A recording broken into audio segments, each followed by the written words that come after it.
আমাকে যারা কাঁদছে কাঁদছে দমটা মাটকে যাবে, তখন আবার ফিজিক্যাল অ্যাসল্টের নাম দিয়ে আমাকে জেলে ভরে দেবে, ওই ব্ল্যাকমেল করবে আমাকে। ব্ল্যাকমেল করার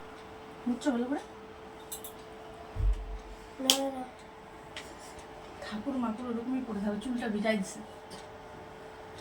hello everyone, welcome back my channel. সবাইকে গুড মর্নিং জানিয়ে একটা নতুন ব্লগ স্টার্ট করছি। আজকে হচ্ছে কি সোমবার, আর এখন হচ্ছে কি বাজে 7:30 মতন। তো সকাল সকাল ঘুম থেকে উঠে পড়েছি মোটামুটি 7টা নাগাদ, জাগনা অনেকক্ষণ থেকেই। তো উঠে যাওয়ার পর এই যে রেডি হয়ে গেছে, আমরা প্রত্যেকে রেডি হয়ে গেছি 3 জনে। তো রেডি হওয়ার একটাই কারণ, আজকে যাচ্ছি হচ্ছে কি আমি শ্বশুর বাড়িতে।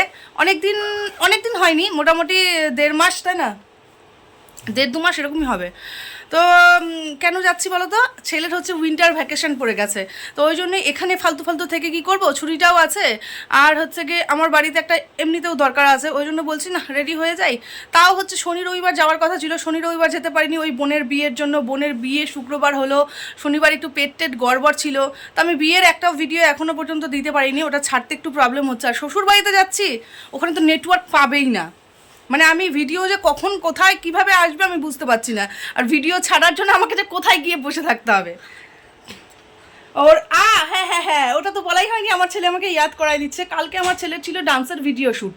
হ্যাঁ, বোনের বিয়ের জন্য, বিয়ের খাওয়া দাওয়ার জন্য হচ্ছে গিয়ে যাইনি, পেটের গড়বড় শনিবার দিন। আর রবিবার দিন গেলাম না, হচ্ছে গিয়ে কালকে সন্ধ্যে 6:30টার সময় ছেলের ডান্সের ভিডিও শ্যুট ছিল। তো আমার ছেলের ইদানিং ডান্সের প্রতি খুব ইচ্ছা, ওই জন্য বলছি না, ইচ্ছা যখন ইচ্ছাটা কেন মাটি করব, যাই।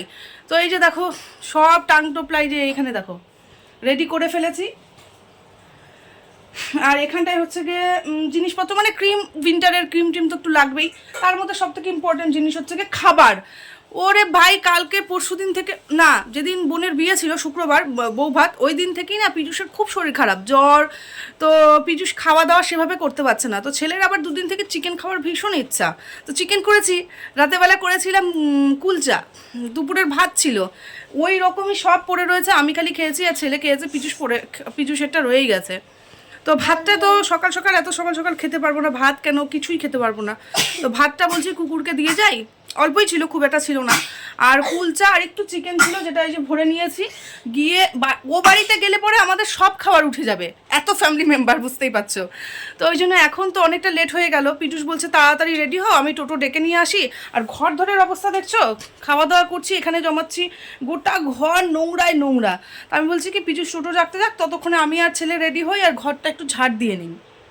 তো দাঁড়াও, রেডি হয়ে তারপরে আসছি।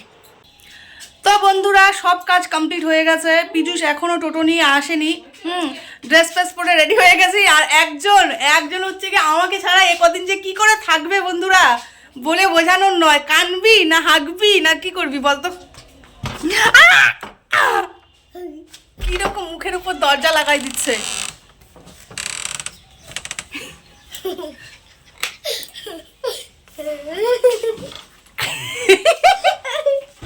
বাবা আন্টির সঙ্গে জড়াজড়ি করিস না আবার। আন্টি হ্যাঁ বাপি টোটো নিয়ে আসছে, চল কেমন অসভ্য, দেখো আমাকে যারা কাঁদছে আমি যে চলে যাচ্ছি এই জন্য দুঃখে কষ্টে কাঁদছে।